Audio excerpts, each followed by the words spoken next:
यावर आधारित काही उदाहरणं पाहूया आता। सर्वप्रथम, the sum of 5 consecutive even numbers is 450.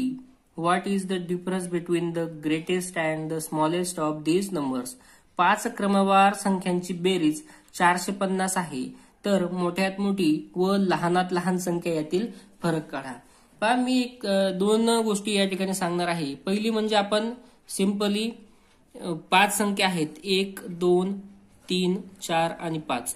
आता या आणि त्या संख्या कोणत्या आहेत तर इव्हन नंबर्स आहेत। 2 इव्हन नंबर मध्ये 2 चा डिफरन्स असतो, हे आपण लक्षात घेऊया की जर 2 इव्हन नंबर घेतले 4, 6 यांच्यामध्ये डिफरन्स आहे 2 चा, 16, 18 यांच्यामध्ये डिफरन्स आहे 2 चा, म्हणजे कोणत्याही 2 इव्हन नंबर मध्ये डिफरन्स असतो 2 चा। मग या 5 संख्या आहेत, तर या 5 संख्या क्रमवार आहेत, एकामागे एक येणाऱ्या आहेत। 5 क्रमवार एकामागे एक येणाऱ्या संख्या आहेत, म्हणजे या दोघांमधला डिफरन्स असणार 2 चा। पुन्हा या ठिकाणाहून या ठिकाणापर्यंत डिफरन्स आहे 2, इथून इथपर्यंतच आहे 2 आणि इथून इथपर्यंतच आहे 2, म्हणजे टोटल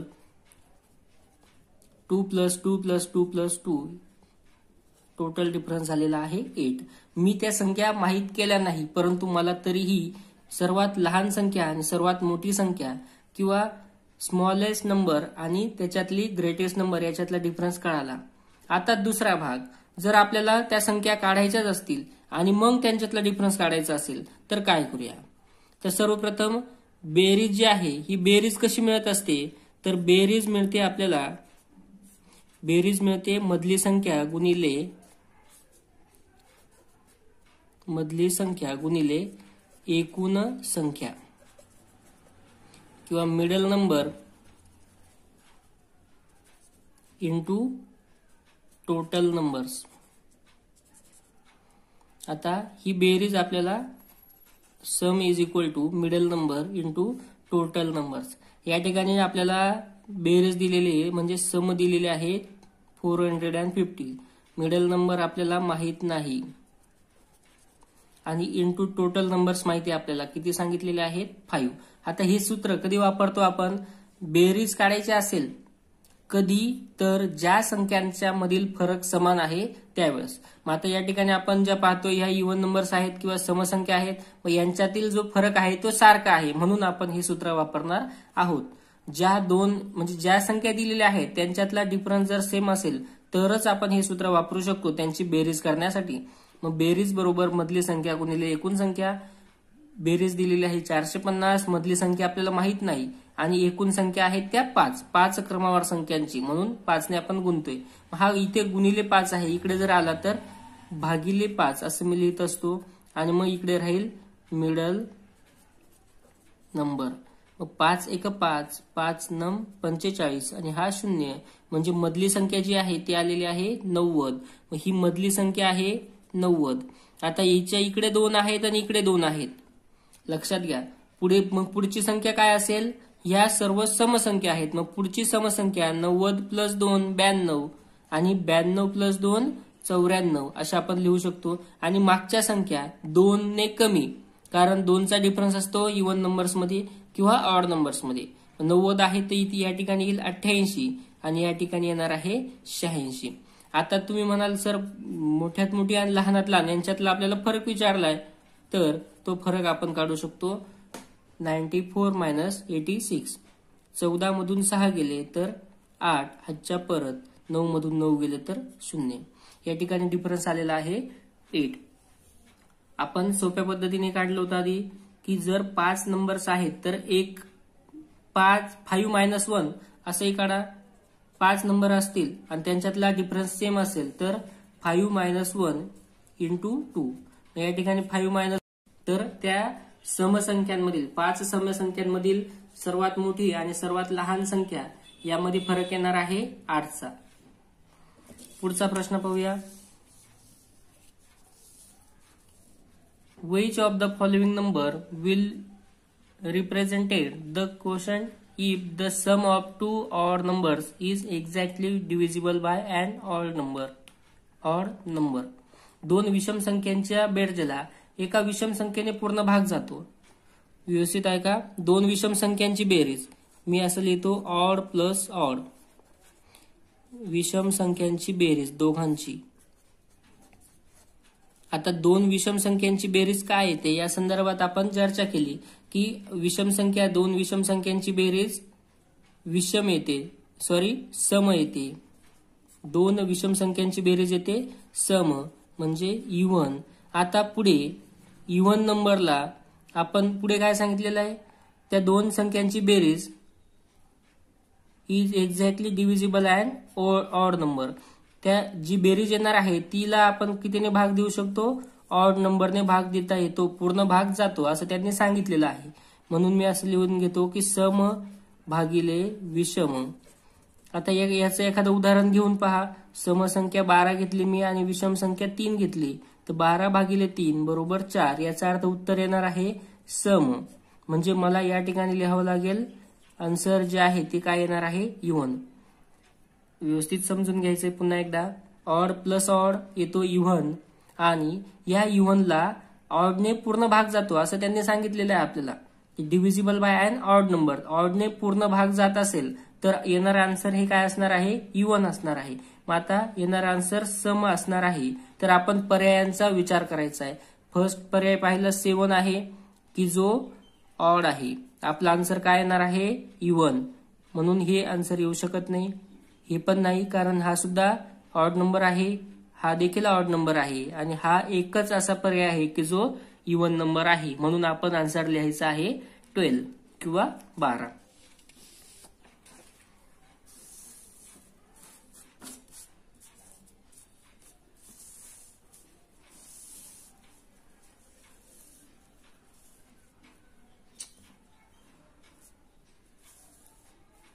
चला, what is the sum of prime numbers from 10 to 20? यामधील मूळ 1 ते 10 ते 20 मधील मूळ संख्यांची बेरीज किती? 10 ते 20 मधील आपल्याला मूळ संख्या माहित पाहिजे, त्या म्हणजे 11, 13, 17 आणि 19. आता विचारलेलं काय आहे, त्यांची बेरीज विचारलेली आहे. कधी कधी त्याच्यातल्या लहानात लहान आणि मोठ्यात मोठीचा गुणाकार विचारतील. काय जे विचारलंय आपण प्रश्न व्यवस्थित पाहायचा आहे. व्हॉट इज द सम आपल्याला या ठिकाणी विचारलेली आहे बेरीज, आणि दोन या सर्व संख्यांची आपल्याला विचारलेली आहे बेरीज. मग यांची बेरीज करत असताना 11 अधिक 13 अधिक 17 अधिक 19. एक गोष्ट लक्षात घ्यायची आहे, जर आपल्याला पटकन उदाहरण सोडवायचंय तर त्यामध्ये काही ना काही असं वापरावं लागेल की जे इतर विद्यार्थी वापरत नाहीत. मग मी बेरीज करताना मी अशी एकाखाली एक लिहिण्यापेक्षा मी पाहतोय की इथे 19 आहे. या 11 मधला जर एक याला दिला तर हा किती झाला, 20. या ठिकाणी उरलेला आहे 10. पुन्हा या 13 आणि 17चा विचार केला तर या 13 मधला 3 याला दिला तर इथे होणार आहे 20 आणि या ठिकाणी शिल्लक राहणार आहे 10. आता आपण यांची बेरीज पटकन सांगू शकतो. 20 अधिक 20 40, 50 आणि 60. अशा प्रकारे आपण लिहू शकतो की 10 ते 20 मधील मूळ संख्यांची बेरीज किती आहे, 60 आहे. पुढचा प्रश्न, what is the sum of twin prime numbers from 50 to 51? 50 ते 100 मधील जोडमूळ संख्यांची बेरीज किती? आता 50 ते 100 मध्ये जोडमूळ संख्या किती? आपण आताच पाहिलं की एकूण जोडमूळ संख्यांच्या जोड्या आहेत 8. त्यामध्ये 50 ते 50च्या पुढे म्हणजेच 59, 61 ही एक जोडी झाली आणि 71, 73 ही दुसरी जोडी झाली.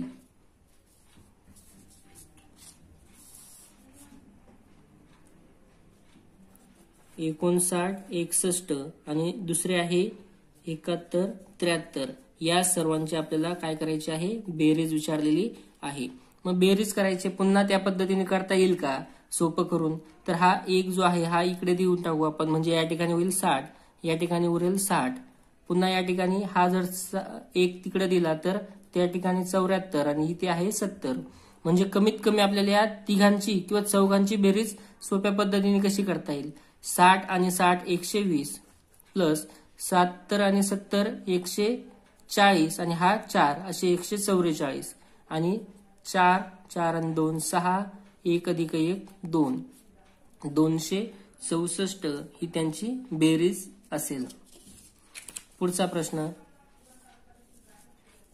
How many prime numbers are there between 10 to 30.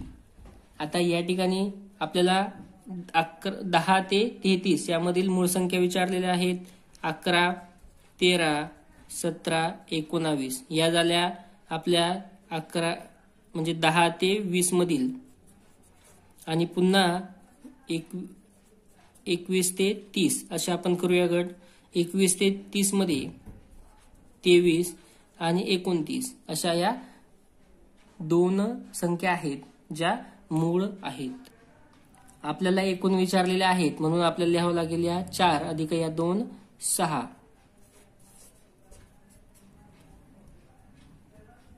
पुढचा प्रश्न.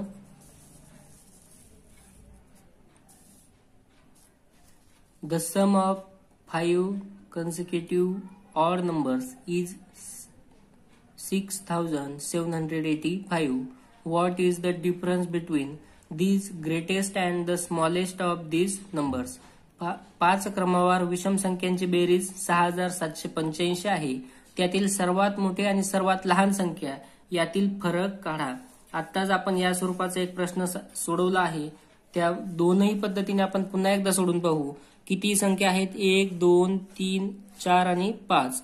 तर या दोघांमध्ये त्या सम असतील किंवा विषम असतील तरी देखील 2चा फरक असतो. पुन्हा या दोघांमध्ये असतो फरक 2चा, या दोघांमध्ये 2चा आणि या दोघांमध्ये 2 असा सर्वात लहान संख्या आणि सर्वात मोठी संख्या यामध्ये फरक येणार आहे 8चा. प्रश्न या ठिकाणी सुटलेला आहे. परंतु जर तुम्हाला पूर्ण सोडवायचा असेल किंवा त्या सर्वात लहान आणि सर्वात मोठी संख्या माहीत करून घ्यायचीच असेल तर आपल्याला करावं लागेल sum is equal to middle number into total numbers असं आपण करून पाहिलं होतं. आता सूत्रही त्या ठिकाणी लिहिलेलं आहे. बेरीज बरोबर मधली संख्या गुणिले एकूण संख्या. मग बेरीज किती आहे तर 6785. मधली संख्या आपण काढायची आहे आणि एकूण संख्या आहेत 5. हा 5 गुणिले आहे. इकडे आल्यानंतर आपण त्याला भागिले करूया. 5 1 5. पुन्हा 1 उरलेला आहे या ठिकाणी. 6ला मी 5ने ज्यावेळेस भाग देतो त्यावेळेस 1 उरला. हा आहे 17. 1वर 7 आला तर 17 झालेला आहे. तर 5 त्रिक 15. पुन्हा उरला 2. 2 आणि वरचा 8 असा 28 आहे. 5 गुणिले 5 5 25 उरला 3 आणि आता 3वर 5 35 आहे म्हणून 5 7 35. आता ही जी संख्या आहे ही कोणती संख्या आहे तर ही मिडल नंबर आहे म्हणजे 1357 आहे. आता याच्या पुढे 2 नंबर असणार आहेत आणि याच्या मागे 2 नंबर असणार आहेत. मग 1357 1359 कारण या ऑड नंबर आहेत आणि यांच्यामध्ये 2चा फरक असतो म्हणून 1357 नंतर 1359 आणि पुन्हा 1361 ही आली त्याच्यातली सर्वात मोठी संख्या. आता मागे येऊया. 1357 मधून 2 मायनस करावे लागतील. 1355 आणि 1353 या त्या संख्या होतील आणि तुम्हाला मिळालेली आहे सर्वात लहान आणि सर्वात मोठी. तर तुम्ही त्यांच्यातला आता फरक काढू शकता. फरक येणार आहे 8. पुढचा प्रश्न. What is the difference between the greatest and smallest 2 digit prime numbers? आपल्याला विचारलेलं आहे की 2 मोठ्यात मोठी आणि लहानात लहान मूळ संख्या याच्यातील फरक. मग आता मोठ्यात मोठी मूळ संख्या आपल्याला माहिती आहे 2 अंकी जी आहे ती आहे 97. ती 91 ते 100 मध्ये एकमेव मूळ संख्या आहे 97 आणि लहानात लहान मूळ परंतु किती 2 डिजिट 2 अंकी सांगितलेली आहे. मग लहानात लहान 2 अंकी येईल 11 कारण 11च्या खालच्या ज्या मूळ संख्या आहेत त्या आहेत 1 अंकी. 7 मधून 1 गेला तर 6 आणि 9 मधून 1 गेल्यानंतर 8. त्यांच्यातला डिफरन्स येईल 86. पुढचा प्रश्न. What is the sum of the prime numbers between 1 to 20? 1 ते 20 मधील मूळ संख्यांची बेरीज किती? आता 1 ते 20 मधील मूळ संख्या 2 3 5 7 11 13 17 19. आता या ठिकाणी सुद्धा आपल्याला सोपं काही करता येईल का याचं निरीक्षण करायचं आहे. 2 आपला 3 अधिक 7 यांची बेरीज झाली 10. पुन्हा 11 आणि 19 यांची बेरीज झाली 30. नंतर 17 आणि 13 यांची बेरीज झालेली आहे 30. म्हणजे आता कोण राहिलेला आहे? फक्त 2 आणि 5 राहिलेला आहे. यांची बेरीज आहे 7. मग 30 अधिक 30 60 अधिक 10 70 अधिक 7 बरोबर 77. असं आपण त्याचं उत्तर शोधू शकतो. एक शेवटचा प्रश्न आता. In how many pairs of कन्सिक्युटिव्ह prime numbers from 1 to 100 does a difference of 6 occurs? म्हणजे 1 ते 100 मध्ये 6चा फरक आहे अशा मूळ संख्या किती आहेत? क्रमवार विचारलेला आहे. एकामागे एक येतील अशा. एकामागे एक म्हणजे लगेच मूळ संख्या जर आपण पाहिल्या सर्व तर त्यामध्ये क्रमाने येणाऱ्या संख्यांमधील जर फरक 6 असेल तर तीच आपल्याला लिहायची आहे. पाहूया कोणत्या आहेत त्या. लक्षात येण्यासाठी मी पुन्हा मूळ संख्यांचा चार्ट समोर घेतो. याच्यामध्ये आपल्याला शोधायचे आहेत की ज्यामध्ये 6चा डिफरन्स आहे आणि त्या एकामागे एक यायला पाहिजे. तर त्याच्यामध्ये बघा इथे जर पाहिलं आपण 2-3 मध्ये 1चाच फरक आहे, 3-5 मध्ये 2चा फरक आहे, 5-7 मध्ये 2चा आहे, 7 आणि 11 मध्ये 4चा फरक आहे, 11-13 2चा, 13 आणि 17 4चा. असा विचार करून आपण शोधायचा आहे. तर आता मला पहिली दिसते 23 आणि 29 की जी आहे पहिली फर्स्ट 23-29 की ज्यामध्ये कितीचा फरक आहे? 6चा. दुसरी पाहूया 41 नंतर 47. 41 नंतर येते 47. सॉरी या ठिकाणी 41-47 येणार नाही कारण 41 आणि 47 यांच्यामध्ये 43 आहे म्हणून आपण ती लिहू शकत नाही. म्हणून दुसरं पेअर शोधतो मी. दुसरा पेअर आहे या ठिकाणी 31 आणि 37 की ज्यामध्ये दुसरी मूळ संख्याही नाही आणि दोघांमध्ये फरक 6चा आहे. अशा आपल्याला जोड्या शोधायच्या आहेत. पुढे पाहूया 53 आणि 59 यांच्यात मध्ये संख्या नाहीये मूळ संख्या आणि त्यांच्यामध्ये फरक सुद्धा 6चा आहे म्हणून आहे 53-59. तिसरी जोडी झाली. चौथी जोडी आपण शोधूया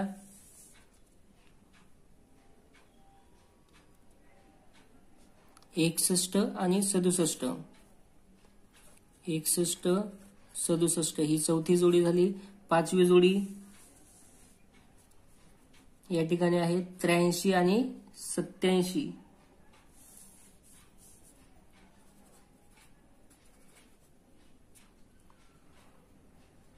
पुन्हा अजून काही राहिल्यात त्या शोधता येतील.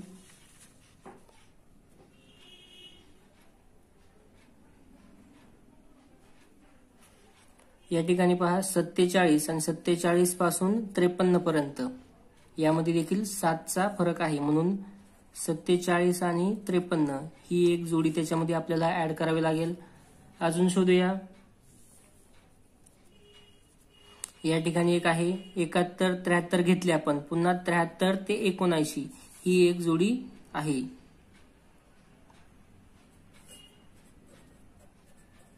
अशा प्रकारे आपण 7 जोड्या शोधल्या की ज्यामध्ये 6चा फरक आहे.